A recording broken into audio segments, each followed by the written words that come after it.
I'm Antony Davies, Associate Professor of Economics at Duquesne University and co-host of the podcast Words and Numbers. I'm here at LibertyCon in Miami, Florida, answering the most Googled questions about economics.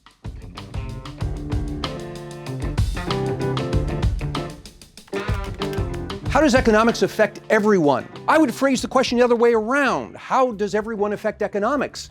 Because economics, well, of course, is the study of economic behavior, the study of economies, these sorts of things. But economic behavior, the economy, this is the sum total of our human interactions. It's me deciding that I'm going to put a gallon of gas in my car instead of going to the movies. It's you deciding that you're going to go get a technical degree and work after 2 years of education rather than spending 4 years of education racking up lots of debt.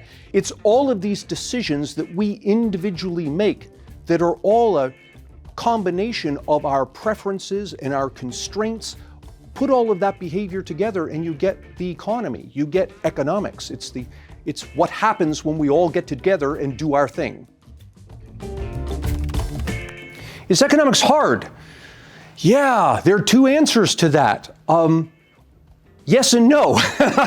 The yes answer is to do economics in a technical sense requires a tremendous amount of training in economic theory and econometrics, statistics, these sorts of things.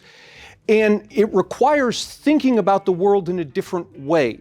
Economists are always thinking about trade-offs. So if you decide to do something, I'm going to go to the beach for the weekend. When an economist hears that, what the economist hears is actually two statements. One, you chose to go to the beach for the weekend, and two, you chose not to do all sorts of other things that you might have done instead. This comes into play whenever a student comes into my office and says something like, I would have studied harder for the test, except, and then they list a whole bunch of stuff.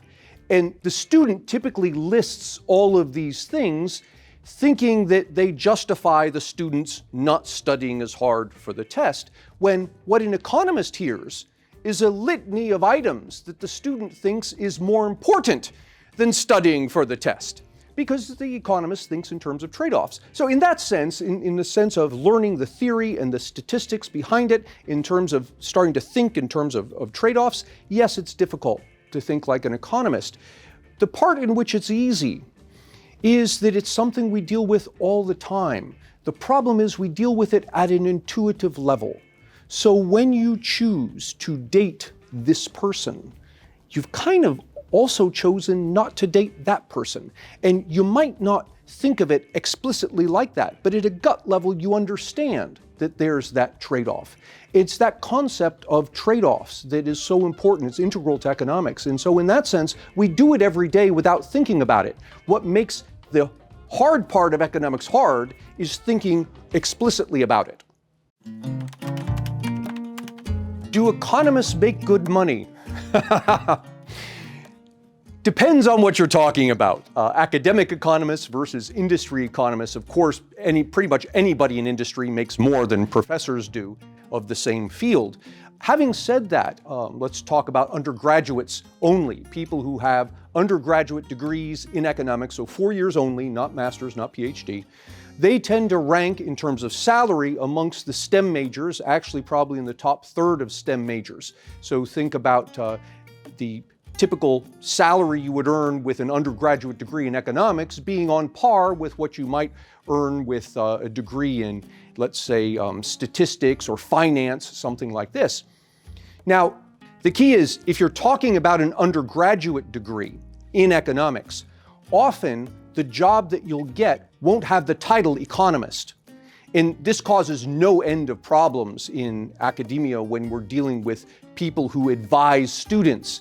Often I'll hear professional advisors say to me something like, well, I don't know what to do with this student who's studying economics because I can't find any jobs for economists out there. To which I have to say, stop. You're looking for jobs with the title economist. Typically, the title economist goes to someone who has a master's or a PhD in economics or a related field. As an undergraduate with a degree in economics, typically the job you'll find has the word analyst in it. And if you start looking for the word analyst, you'll find all sorts of things: business analyst, consumer analyst, financial analyst.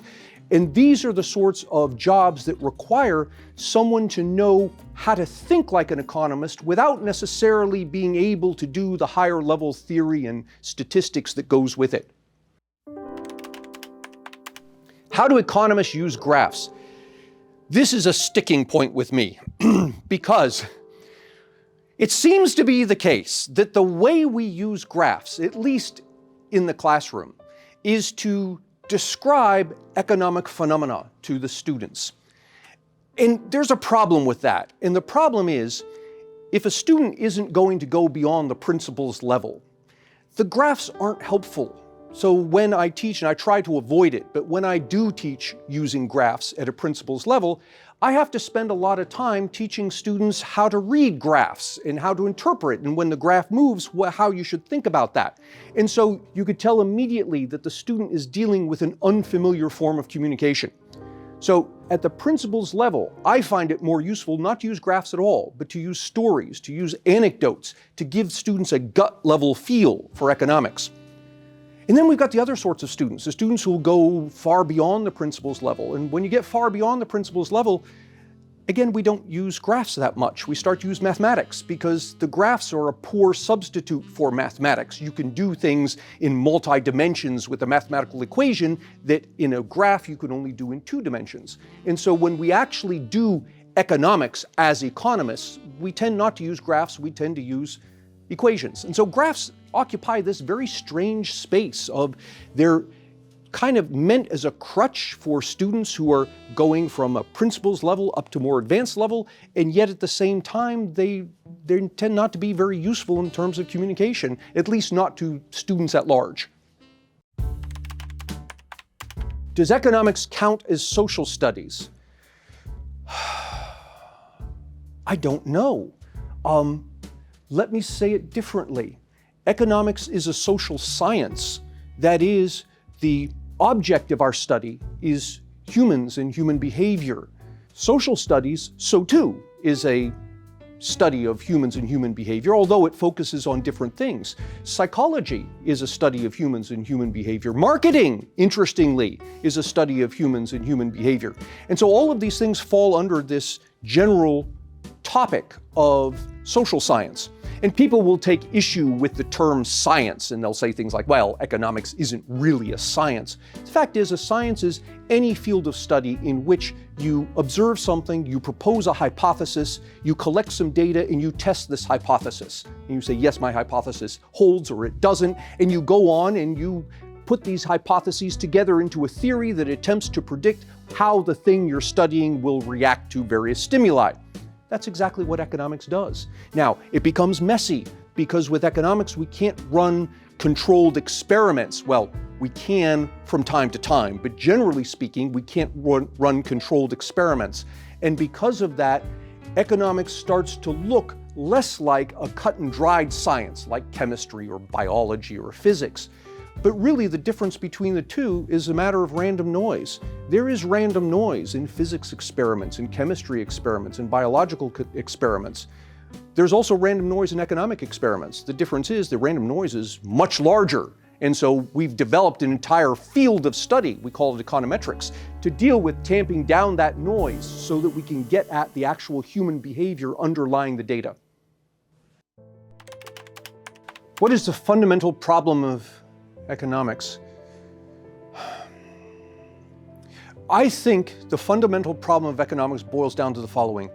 How do people with unlimited desires behave when those desires collide with their limited abilities? And I think if you go back through history from current days all the way back to when Homo sapiens first emerged, that's kind of it. It's humans constantly dealing with the fact that we want more and more stuff and we can't have more and more stuff. And so we have to make hard decisions. Not only decisions like right now, if I want this and that and I can't have both, I've got to choose one, but also decisions over time. You know, I'd like a nice sports car, but to get the sports car, I have to give up going to college because I can't pay for it. And if I give up going to college, that means I have less income in the future. And now the whole problem of trade-offs becomes very complicated. In essence, that's what economics is about. We try and answer the question, how do people behave under those circumstances? Economics is the study of how a society takes its limited resources, its time, its talent, its treasure, and applies these to producing goods and services that make as many people happy as possible. Why does the economy fluctuate? When we talk about the economy fluctuating, what we typically mean is the broad changes in real GDP and productivity. The productivity is up and therefore unemployment is down, and then productivity turns around, it goes down. We call that a recession, unemployment goes up. And it's as if the economy is this living, breathing organism that breathes in and breathes out, and you have expansion, you have recession, you have expansion, you have recession. And in a lot of ways, that analogy is more than just an analogy, because what is an economy? It's the sum total of all of the human beings coming together and interacting in various ways. So it really is an organism.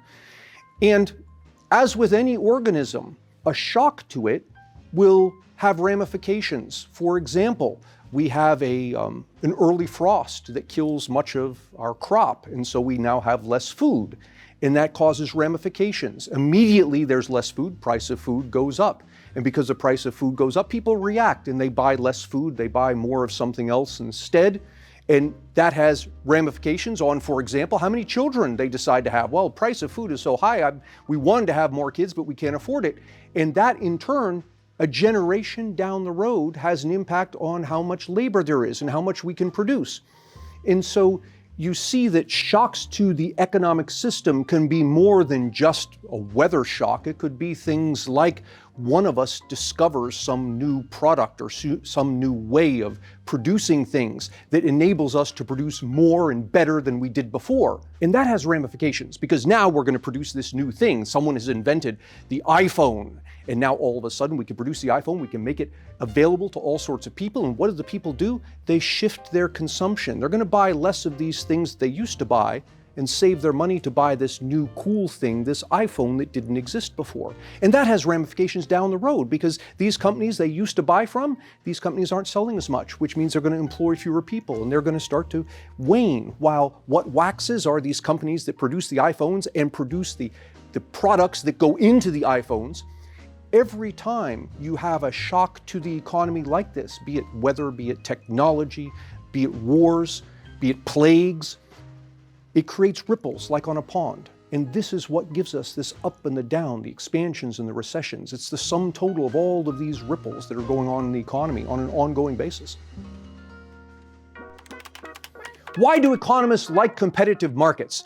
Economists like competition in general. It's not just in the form of markets. We also, when we talk about public choice, that is economics applied to people's behavior in government and in the political sphere, we like competition there as well. Although we call it something else. We call it federalism. That is governing at a state level more so than governing at a federal level. And federalism means what? It means that all of a sudden you have 50 states competing amongst each other in the same way that a bunch of manufacturers would compete against each other.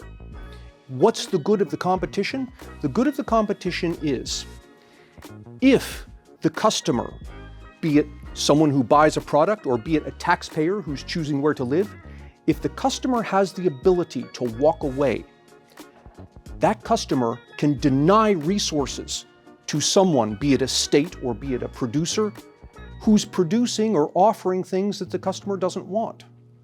And so all of a sudden now, this person, this state government or this producer of some product has a tremendous incentive to figure out what they did wrong and to do it differently so they can attract those customers back. And what happens if they fail? If they fail, they go away, they get replaced by somebody else. Maybe a new political party comes into power, or a new entrepreneur comes along and comes up with a better idea that will hopefully attract the customer. And so this framework of competition, no matter where you find it, so long as the consumer has the ability to walk away, creates this dynamic process of trial and error by which we try all sorts of different things in an attempt to attract the customers or to attract the voter, and things that work rise to the top and they get repeated, and things that don't drop to the bottom and get eliminated. Is the economy going to get better? Yes, but that's not the important question. The important question is, how long is it going to take for it to get better? And that I don't know. My knee-jerk reaction is that we're facing the possibility of recession right now. We're in October of 2022. We've got some hard things coming ahead in the next 10 years that are going to start with the Social Security Trust Fund becoming insolvent. Now, I say becoming insolvent, what will happen is Congress will alter the rules of Social Security so that Social Security continues. But the problem is, the alteration of those rules are going to mean a couple of things. It could mean that taxpayers have to pay 20% more payroll taxes than they're paying now. It could mean that retirees have to take a 20% cut on their retirement benefits versus what they're getting now. It could be a combination of those things. It could be a removal of the cap on Social Security taxes. Currently, you only pay Social Security taxes on the first, whatever it is, $140,000 you earn. You remove that, and people are kind of excited about that because, well, that's rich people, right? There's problems there because who that's likely to hit the most are budding entrepreneurs, someone who has a job, but also has a little something on the side in the gig economy.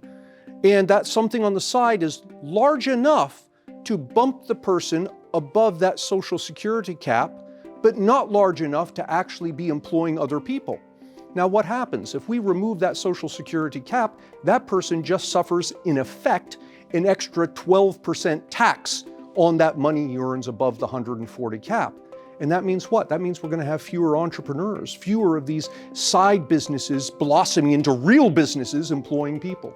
So is the economy going to get better? Yes, it is. How long is it going to take? I don't know.